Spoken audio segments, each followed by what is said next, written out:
Hello and welcome to the Ovary Jones Show. If you too heard those words, you've got cancer, this is the place to be. This is where we talk about how to fight cancer without losing your mind. I'm your host, Melanie Holscher, survivor and author of Becoming Ovary Jones and founder of Together We Box. So today is a little different. Often I talk to fellow fighters, but today we have a guy with a whole lot of letters after his name, and he's certified in medical coaching at the master practitioner level, and he's authored close to 100 peer-reviewed publications. He's contributed in medical physiology and psychology pieces, and he has also co-authored 2 books. He's incredibly accomplished, and I know we're going to have an amazing conversation that I hope you benefit from. So let's welcome Dr. Andrew Parsons. Oh, thank you, Melanie. It's wonderful to be here. Absolutely. So you've been pretty busy in your Yeah, career, but tell all, me, what all is it sorts of that you different things. do now? Executive coach and well-being coach, and I work with people in all sorts of different settings, from the boardroom to the hospital. Wow. But one of the fundamental things that I help people with is how to make big changes in their lives and to adjust and navigate the complexity that's going on for them. And 7 years ago, I was very lucky enough to get involved with a wonderful charity over here in the UK that supports cancer patients in the NHS. We've been busy setting up a coaching service for their clientele, Wow. and it's gone great guns. So, a well-being coach, what does that mean? Oh, that's a great question. So there's all sorts of different definitions of wellness and well-being. I think sometimes it depends which side of the pond you are. But I think there's a great model which is it's all about the certain elements of your life, which could be the physical, the mental, the emotional, the social, the occupational, and the spiritual. All these elements that we have in our world, and what we're really doing, I think, as coaches, we like to think we sort of reflect, we hold up the mirror, we provide an opportunity for people to maybe think differently. And that's kind of what we do as well-being coaches. We just create that space of learning and just that safe place of just, let me just have a look at this and see if I can make this a little bit different. That's going to be more useful for me in each of these areas of our lives. And basically that's it. We have a conversation and we help people sort of reflect on how they see the world and help them challenge themselves to maybe see it in a different way that might be a little bit different and perhaps a little bit more productive for themselves at that time. Absolutely. So I know as a business coach myself, I didn't think about using those business principles I didn't think to bring that into my cancer journey. Fortunately, all my fellow coaches around me helped me do that, and I realized mindset impacts outcomes. Whether you're in a boardroom with your executive clients, or whether you're in the boxing ring, or whether you're going into an MRI, Yeah. your mindset really does make a big, huge difference in how you see things. And so, what I'm getting from you, Dr. Parsons, is you challenge people's perspective and possibly help them or create the space to think about their cancer maybe in a different way. Yeah, I hope so. I'd like to think that's the way what we do. Yeah, you have a couple books out. This one is Empowerment in Health and Wellness. And I had my highlighter out the whole entire time I read this book. There, it's just chock full of so many different techniques, and it's written, while it is written toward a practitioner, right? There was still so much that I think anybody can get. And actually, it's I think that what we came through in the book, actually there's three core elements to what we might do as well-being coaches or cancer coaches, however you want to describe them. We help people sort of build awareness, of what's going on around them, how they think, what's going on, and, around me, just to sort of maybe even look up. Because I think, when we're challenged and stressed, aren't we? Everything closes down, we narrow our focus. Right. And actually just coming back to that peripheral vision again can be really powerful, just to notice and consciously notice what's going on in our world. And We sometimes maybe provide information because a number of us have trained in other techniques as well, and EFT or mindfulness and type approaches. So you might provide some information to help people sort of become more able to stay rooted in the moment. Right. And if we can root ourselves in the moment more and be in the present, then we might notice what's going on around us, and then maybe learn to apply stuff that's already in our world in a different way, Right. for it to be more useful. So those are the three pillars that we try and work with, which is the awareness, information, but actually it's the learning. It's those learning conversations, and I think that's a great role that we can play as business coaches, exec coaches, well-being coaches, is just to create that transformational learning. Right. Right. So in your book, you talk about these three pillars, obviously, and you talk a lot about empowerment. And I Yeah. love that word, empowerment. So tell me a little bit about how you guys landed on that word. Oh, it just really felt that what we all, in the team, we all agreed this was what we were doing. We were helping people take an active part in their lives. That's a great way to put it. Helping people to take an active part in their lives. And when they have cancer, taking an active part in learning to live with Yeah. cancer. And I think I read, correct me if I'm wrong, but you're big on learning to live with and beyond cancer? Yeah, that's the language we use over here in the UK. We also work with people at the end of life. So, it is survivorship, but actually sometimes you get that clear in the diagnosis or whatever, but you're living beyond. But your life changes the moment you get that diagnosis. It does. It absolutely does. We support people at every stage in the centre, through diagnosis, through treatment and beyond. So in the US, we do talk a lot about being survivors. You heard me Yeah, at the top of the show. That's what I always say. I'm a survivor. And quite honestly, I just think of myself as a survivor. I don't know how long I'm going to survive. you know, yeah. there's always going to be an end of life for all of us, right? But that's just kind of the way I think about it. But you in the UK, you guys think of it a little bit differently. Yeah, at least in our community. So our role is to help people live with and beyond. Live with and beyond. I love that. I love that. So we're going to live with and beyond this diagnosis. So I think that's kind of that we're living the world here, aren't we? We're just sort of sharing some ideas and challenging perspectives and thinking, yeah, maybe this is a different way of looking at it. This is what we do as coaches, isn't it? Absolutely. So yeah, in real life here, we're talking through and challenging perspectives and adopting different mindset.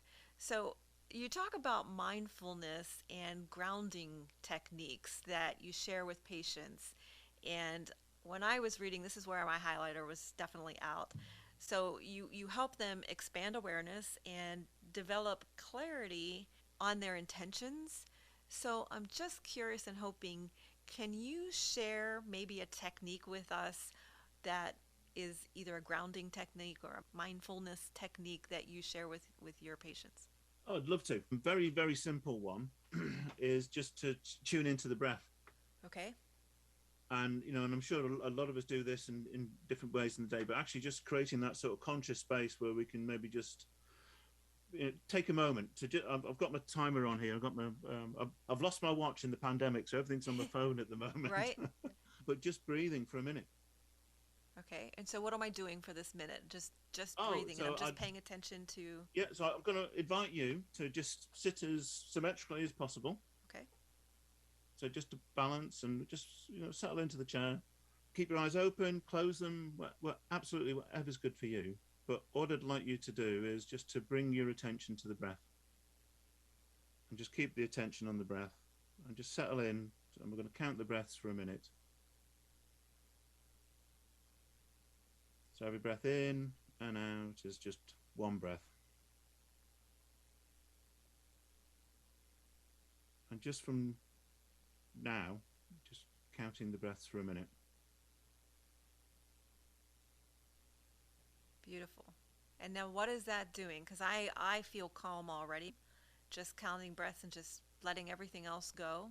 Yeah, I think it serves on so many purposes, because actually it's just bringing your attention and intention to something that's in the moment. Mm, mm, And when we're really engaged with something, we're not thinking about other things.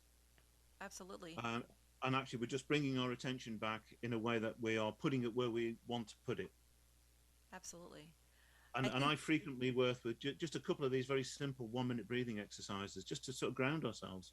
I think it's great, especially when you're going into it for an MRI and you need to be real still and you're nervous, your heart's beating out of your chest, and that's a great technique to let everything else go and bring the attention to breathing, something just so simple.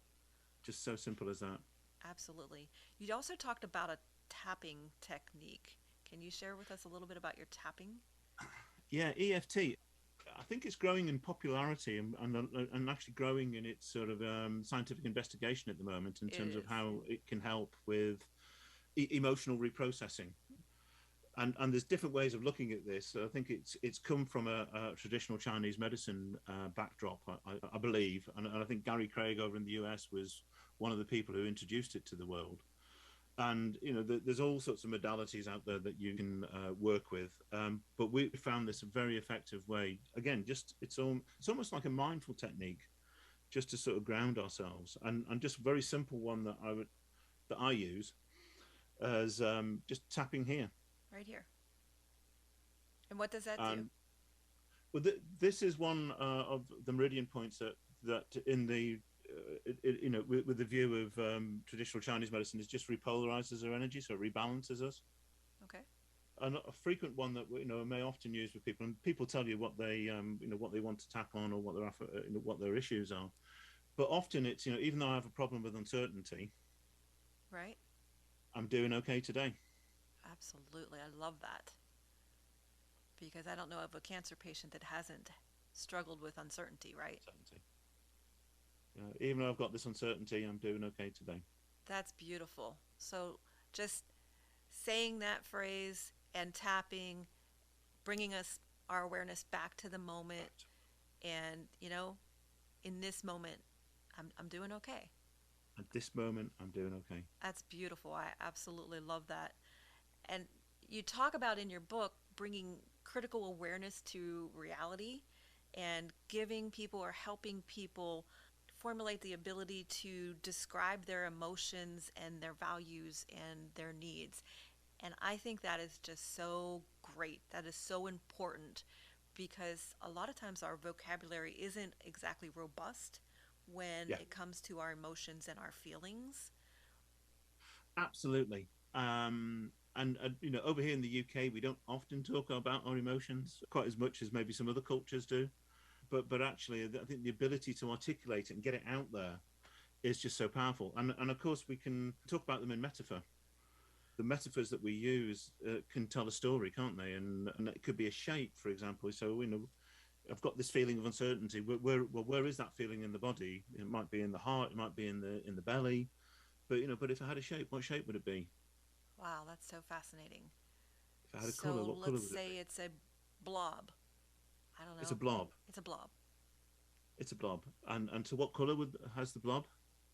I don't know. It's a purple blob. It's a purple blob. And what would be a feeling or an emotion that would be more useful to have right now? Very good. Right. Empowerment. Hope. Hope. And where's hope in the body? It's welling up from my vocal cords just talking about this. And if I had a color, what color would it be? Pink. Pink. That pink hope. Has it got a shape? It's linear. It's linear. Fantastic. Smooth. Smooth. Textured. Yes. Smooth. Yes. So how can you make that blob just come out as this pink, smooth, linear, wonderful hope? I think actually just talking more about our feelings, I think that's fantastic actually. And, so I didn't realize across the pond you guys were all so stoic, but it is sometimes we have fears that somebody may be judging us, or maybe we feel shame or guilt that we have cancer, or oh, we just don't want to put anybody out. So I think that hope can come welling out of us if we open up and talk and share, maybe. Yeah. And it's a wonderful way to visualize it, isn't it? Because all of a sudden now I've got this visualization of what hope is, and I can bring my attention back to that whenever I need. Absolutely. Thank you. That is absolutely beautiful. One of the acronyms that I like to think of when it comes to hope, since we're talking about it, is hold Yeah, on, pain ends. And I think if we can just get to that next moment, perhaps, we'll be in a better place. yeah, So my coach, Kitty Barrow, actually tells me, name it to tame it. So if yeah. we can just find a word to describe our emotion, whatever we're feeling, and when we name it, it actually kind of really does help us process it and release it when we need to. And colors, shapes, feet, these type of things, textures are a great way to do that. Even if we don't quite have the language to name that emotion in a different way. Absolutely. I think that's absolutely fantastic. So, what is the goal with your patients? And I'm going to guess that you're going to say it's not your goal, it's their goal, but but what is your objective? What are you trying to do? Help them reach their goals. Okay? Help them probably define their goals cuz Well, and I'm going to maybe fiddle with that a little bit. I think okay. it's about intention. Mhm. And I think that's one of the big differences with working in this well-being space and maybe in a business setting or an executive setting, because people might have a better idea of what they need to do because they've probably got some feedback or they've got a new role to embark upon, and it might be kind of very specific around, well, these are the things I need to do to be in this role. What I find working with people who've been impacted by this terrible thing, called cancer, is actually you don't quite know what the future's holding for you in many, many different ways. Mm. And through treatment, post treatment, well, what am I going to be able to do? What's going to be changed in me? How am I going to set goals when I have no idea, what might happen in a year or so's time? But if we set intentions, we've got directions of travel, There you go. and then the goals emerge as we travel to the intention. I like that. Absolutely. So, building in intentionality, not necessarily having to know exactly where this road's going to take us, No. but having more intentionality in every day. That's beautiful. And I think that's a big part of being present with what's going on in my world, because I've got a direction I'm heading in, and you can see, well, that's my direction today. Tomorrow it might be over here. Right. But we embody this as well, don't we? And just having the opportunity to set those intentions and those directions helps us move towards them. Yes, absolutely. I love that. And just knowing there's so much uncertainty, there's so much going on, but at least knowing the direction and having some intentionality, and I always say there's a little grit and there's a little grace. And some days we want to kind of push ourselves to try and take a walk or try and do something. And then some days we just have to give ourselves grace because, our platelets are in the basement and we just don't have the energy. Totally, absolutely, totally. And I think often, working with people, people often really, really, really know what they don't want. You are right. Absolutely. So it's what do you want? What do you want? When Yes. we don't have that, what do you have? And I think sometimes when we're talking about a cancer diagnosis, that is such a foreign concept to us. We didn't expect it. We Yeah. didn't invite it, and we have this new reality that we have to come to terms with. And because it's different from the reality that we've always envisioned, obviously there's disappointment in there. So how do you help people embrace a new reality, even if they're not jumping for joy that they were diagnosed with cancer, but we do have to get to an acceptance and an empowerment state. Oh, totally. And I think this is where having a variety of different services is really wonderful. Because coaching isn't really the right approach if somebody's really struggling with the loss Right. of what they don't have. I'm absolutely not the right person to help using this type of process with people in that regard, because I think it comes back to the learning. So we're very careful about as practitioners, we always need to be careful about who we work with and signposting on to different services and such. But I think one of the great questions I often find helps me as a practitioner is what would be useful right now. Absolutely. That's a great question. So, what would be useful right now in this moment for you? In That's this moment, what would be useful? beautiful. Absolutely. So, tell us a little bit about your center because it's robust. There's a lot going on there. You guys are very busy. And again, this is your second book actually, but Empowerment in Health and Wellness, this is actually written, you're a co author. There's a lot of input, a Yeah, lot of thought that has gone into this and the talents of so many people. So tell us what do you guys have going on there? that's a book from some of the coaching team, or some of the coaching team who've been working there, and this came from our co-supervision because we had lots of different professional coaches, and we trained some coaches and had some newbie coaches come into our group who supported working in this way.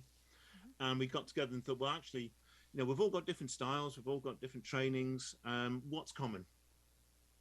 And then we reached out to some colleagues just to add some areas that we thought would be relevant to support people with cancer, and that's how the book came around. But the Fountain Centre is an independent and a small charity in the UK, which supports a regional hospital, and they have a fantastic model. But Charlotte McDowell was one of the founders, and she noticed that the treatment was fantastic, but there was kind of that emotional support element that could be done a little bit more robustly, shall we say. And that was the input and the impetus for them to create the charity and supporting and cancer patients. And they have a whole range of services from acupuncture to counseling to coaching to massage therapy, soft massage therapy. So it's all great and wonderful things that just helps people deal with what's going on in their world. And what they created was a non-clinical space in a clinical setting, Mm. place to go and have a sit down and a cup of tea and a chat with someone in something that looked a little bit more like a living room. And I think it's probably changed now post COVID as Correct. those type of things have changed. But actually, just that ability, just to be you and to have a conversation. What a wonderful place it is to be able to do that. That's absolutely incredible. And I just believe it is so important to just be able to talk it out. And, what I discovered in my cancer journey was mindset impacts outcomes. Yep. So I just found it so important to be able to talk to somebody, people that understood. And you don't necessarily have to have cancer to be able to relate. So curious, what led you to wanting to work with cancer patients? Oh, all sorts of things. And to be honest, there was a few barriers there for me as well. So my sort of academic background, if you like, has been in pharmacology and in the life science industry. My PhD's in physiological sciences, but I've also got a master's in psychology. And in my business executive world, I've always been interested in about how to create, the optimal conditions for people to perform. Mm. And I worked in the pharmaceutical biotech industry. I'm interested in well-being and health. And I just could see when I was going through my training, there was a real opportunity here for maybe a different way of looking at things around how to promote health and well-being. And I trained with a wonderful trainer, Shuri Benazi, in out of Tel Aviv, to become a certified medical coach. And one of my colleagues who trained with me, Eugenia Olivardi, lived quite close by to the Fountain Centre. And she started working there as a Reiki, I'm never quite sure how you pronounce it, practitioner. Me neither. But through their conversations was able to introduce coaching. And it was something that I had a lot of antibodies to, actually, to be fair, because I lost both parents to cancer. Mm. And it was something I could really see the power, but I just was really nervous about becoming too personal, because I think Right. as a practitioner, I didn't really want to meet my mum and dad, Right. in that type of area. But Eugenia, bless her, went back to had to move out of the country, went back to South America, and she just said, "Look, just come and meet these guys." And sometimes when you walk into a place and you just think, "Do you know what? I have to be here, for a bit at least. Anyway, this is something that just aligned with my values, and Pike and the management team and the team at the Fountain Centre, just absolutely wonderful people who've created a really fantastic model to support the emotional well-being of patients. And that just blew away all my barriers and just said, okay, I'm in. And that's how it happened. It was by accident, as all good things are sometimes, aren't they? Right? Absolutely. So I know that there was, in your formative years, some challenges that you overcome. So how did that play into becoming so well versed in academia and all of the things that you've done in your career to executive coaching? Um, well, it's interesting because I just recently found out I'm dyslexic, which is was quite an aha moment actually when you find out this piece of it. And again, it comes to awareness, information, and learning, doesn't it? Right? That I became aware of this information, and looking back on my career, I learned so much. Because I was really fascinated by people like Jacques Cousteau, and there's a broadcaster over here in the UK called James Burke who are really interested around just showing how things worked. And Jacques Cousteau was really interested in the marine environment, and this really fascinated me as a child. And really, when I had my diagnosis, the assessor could say, did you struggle as a child? Well, I don't think I struggled as a child. But maybe I did, but I adapted in whatever way I needed to adapt, and find my way through a career in science. That was my intention. So that led to actually your first book, Leading with Presence, what it is, why it matters, and how to get it. Yeah, well, that book was another accident. That was a happy accident. Happy accident. So one of my former colleagues connected me with Dr. Barbara Mariposa, who was a wonderful psychiatric doctor, public health doctor, who's very, very interested in the power of mindfulness. Wow. And we just got chatting, as you do, and we said, oh, but actually, how do we bring this into, into real life? And we and that's where the whole role of the intentionality really came through, because we settled on three core elements of presence through the book. And if you think, in my academic world, shall we say, presence is like an emergent property. So it's something you can't really get your fingers on, isn't it? It's when you've got it, and when you haven't got it. But what is it? If only we knew. Right. But we thought there were three things that really helped with this. One was that intention, and then being aware of what's going on in my body. So it's that awareness of what's going on. What am I feeling now? What am I experiencing? And then just dialing in what am I experiencing to my intention with that adaptability to maybe do those course corrections. Yeah. To shift in. And actually that's been a really interesting precursor to the health and wellness book, really, because I think it's just so much part of, well, what would be useful right now? Yeah. And where are we going? Yeah. And I think it's kind of developing that curiosity and kind of trying to think in a Jacques Cousteau world how to bring that into everyday living. Yeah, I was fascinated by watching his programs on television when I was a child. It was how going back to the bottom of the sea to see all these strange creatures and things. It's about exploring, and not so much understanding, but exploring. Because I think science is about always pushing the boundaries to explore more. Well, I am super glad that you were pushing the boundaries and trying to explore more about how to fight cancer in an individual's way, because we're all going to do it differently, and we all have to form our own intentions. And I truly believe no matter where anybody is in this battle, it changes us, and we have to put our life back together. And it doesn't always go back the same way, but we have to put it back together in a way that is true and real to us. Absolutely. I heard it said that it's almost like, when you get these, the impact of these diagnoses, it's almost like, the jigsaw of your life, all of a sudden it's been thrown up in the air. Exactly. Exactly. And, it lands, and, maybe some of the pieces aren't on the table anymore. Maybe they've dropped off. Right. But, let's create another picture. Let's, design it. I think also as well. It's about bringing that intention to living the life that that you want and deserve. Absolutely.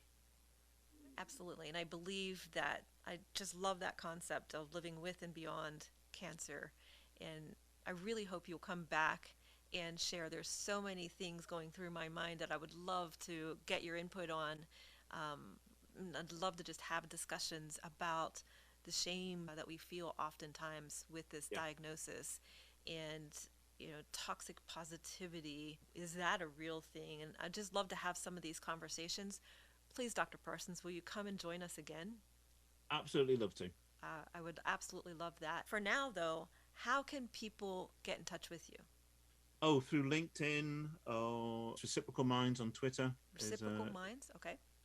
on Twitter is a good way to do it. And in the book, there's an email address in the book as well, I think, and all the social media for all the other team members as well.